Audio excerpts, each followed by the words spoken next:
Next generation MacBook Pro models with M2 Pro and M2 Max chips reportedly delayed once again. Apple's next generation 14 and 16 MacBook Pro models with M2 Pro and M2 Max chips were slated to hit the market in early 2023, but they're now expected to be delayed once again. This is via Taiwanese publication. Quick little update on that because I've used the 16 and the 14 extensively. Mm-hmm. I like the 14 more. I just wanted to put that out there. And these things are so damn powerful as well. My recommendation, there's no need to max these things out. Is it because of the size, the weight? Get your foot in the door. Yes, the size of the power to scale ratio is for the first time in a more portable form factor because, the previous 13-inch MacBook Pro wasn't a real MacBook Pro. Mm-hmm. As far as I'm concerned, still isn't. Whereas you had to go up 15 plus. Now in the 14-inch, you have something properly portable. You can carry any of these things, but you understand what I'm saying.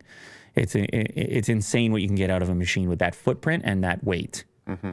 Yeah, because as I've been using the iPad more, I've been doing these weight comparisons. I'm like, wait a second. By the time you put a keyboard case, like if you take a 12.9-inch iPad Pro and you put their new Magic Keyboard case on it, the thing's heavier than the new M Series MacBook Air. And I'm like, well, what is that about? Now, I know you can pull one off and draw it and everything else, but I don't know why I get obsessed over these things. Right. Since I first got into this business of analyzing technology products, I would be in there looking at spec sheets going, okay, well, if you add that accessory, now you're carrying this many kilos, like a very strange person.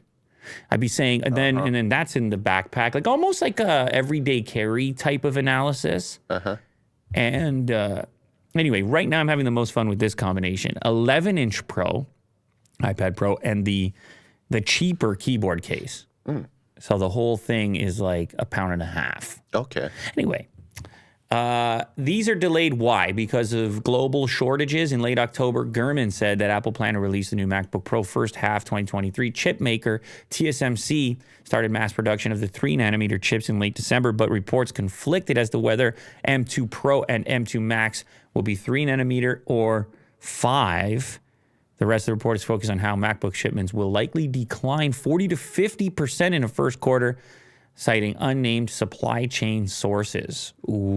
Adjusting shipment ratios would be the primary reason for the substantial decline. Interesting. That's a huge percentage.